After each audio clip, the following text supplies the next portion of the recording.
Tehran, a city at the crossroads of history where every word uttered in a press hall can ripple across continents. On September 17, 2025, Iran once again positioned itself at the center of global nuclear diplomacy. At a weekly press conference, Foreign Ministry spokesman Esmail Baqai delivered remarks that Iran hopes will reset its strained ties with Europe. His message was clear.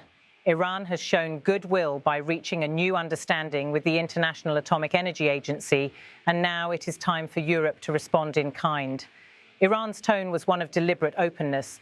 Baqai stressed that the Islamic Republic does not shy away from diplomacy and that its cooperation with the IAEA is evidence of its commitment to international rules and frameworks. He spoke with calm but firm conviction, underscoring a narrative Iran has used often in recent years, that it remains willing to engage while its partners in Europe have allowed trust to erode. The context, of course, is essential. Iran's nuclear program has been one of the most contentious issues in international politics for more than 4 decades. Since the 1979 revolution, Tehran's nuclear ambitions have been viewed with suspicion in Western capitals. The landmark 2015 Joint Comprehensive Plan of Action, or JCPOA, was meant to resolve those doubts. Under that deal, Iran agreed to limit its nuclear activities in exchange for sanctions relief. For a brief moment, optimism reigned. International inspectors verified compliance, and trade with Europe began to flow again.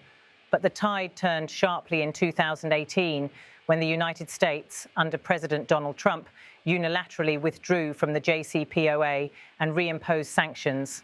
That move shattered the agreement's balance, isolating Iran and straining Europe's credibility. While Britain, France, and Germany tried to keep the deal alive, they lacked both the political will and the economic tools to shield Iran from US pressure. The European parties were left in the uncomfortable position of defending diplomacy while watching it unravel before their eyes. Fast forward to 2025, and Europe's patience has thinned. Earlier this year, European powers triggered the so-called snapback mechanism, reimposing United Nations sanctions on Iran over concerns about its nuclear advances. Tehran saw this as a betrayal, but instead of retreating from dialogue, it has chosen a different path, highlighting cooperation with the IAEA. That is the core of Baqai's message today. Iran has taken steps, and Europe must now prove it can reciprocate. The agreement with the IAEA, while technical in nature, carries heavy political symbolism. According to Baqai, it establishes a protocol for implementing Iran's safeguards commitments under new circumstances, and it was formally accepted by the IAEA's Director General. This is crucial. Iran wants the world to see that its actions are not unilateral gestures, but steps taken within an international framework.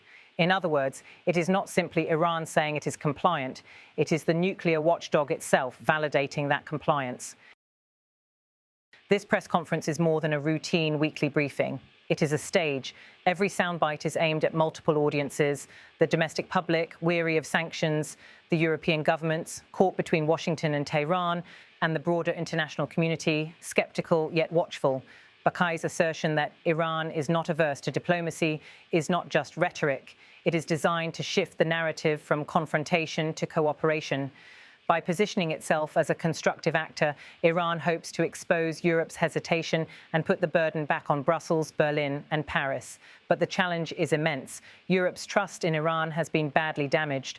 Over the past years, reports from the IAEA have noted Iran's enrichment of uranium beyond JCPOA limits, fueling suspicions that Tehran may be edging closer to nuclear weapons capability. Iran, for its part, insists that its nuclear program is peaceful and that it has no intention of weaponization. Still, the shadow of doubt looms large, and every new centrifuge spinning in Natanz or Fordo reinforces European skepticism. The European states now face a difficult calculation. If they ignore Iran's cooperative gestures, they risk being seen as unwilling to engage in diplomacy, effectively handing Tehran the moral high ground. But if they ease sanctions or soften their stance too quickly, they may be accused of rewarding Iran without securing firm guarantees. This is the diplomatic tightrope Europe has walked for years, and Baqai's press conference is meant to make that balance even harder. In Washington, the reaction is also critical. The United States remains the most powerful actor in this equation.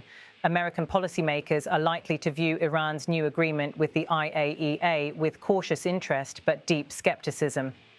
After years of strained relations, trust is minimal.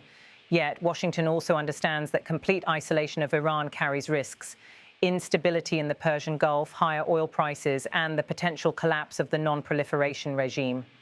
For the US, the dilemma mirrors Europe's. Pressure must be maintained, but space for diplomacy cannot be fully closed. Meanwhile, Russia and China are watching closely. Both powers have supported Iran in the United Nations and opposed Western sanctions. For Moscow, particularly in the wake of its own isolation after the war in Ukraine, alignment with Tehran is strategic.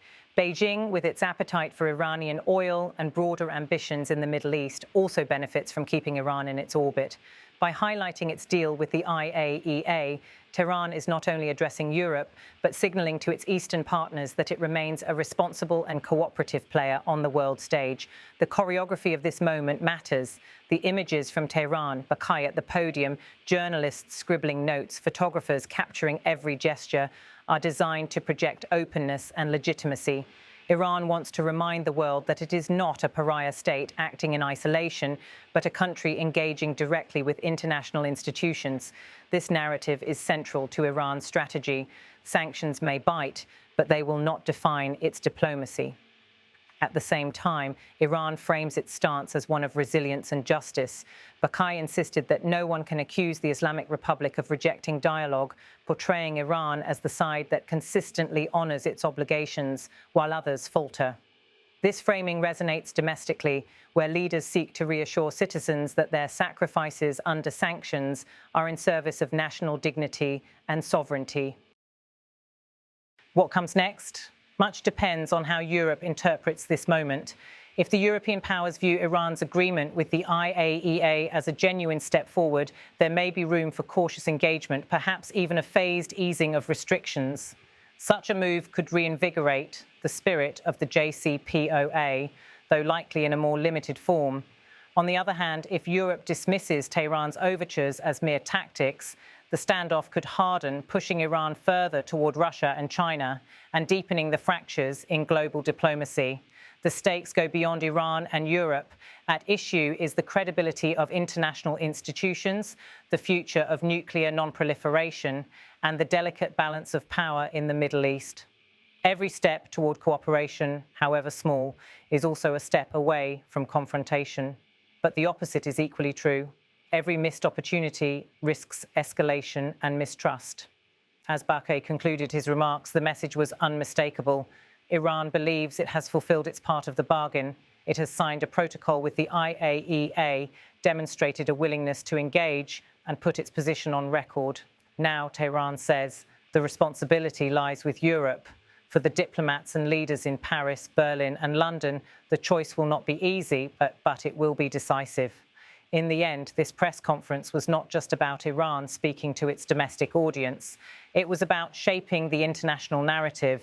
Iran is attempting to turn the page on years of accusations to reposition itself as a cooperative partner rather than an isolated adversary. Whether the world accepts that narrative will depend not only on Iran's actions, but also on Europe's willingness to listen. From Tehran's perspective, the formula is simple. Iran has shown good faith, and Europe must show the same. From Europe's perspective, the question is more complex. Can Tehran truly be trusted? As this delicate dance continues, the future of nuclear diplomacy hangs in the balance. And so the words spoken in a modest press hall in Tehran echo far beyond its walls, reaching the corridors of power in Europe, the halls of the IAEA in Vienna, and the desks of policymakers in Washington, Moscow, and Beijing. The next move belongs to Europe, and the world is watching.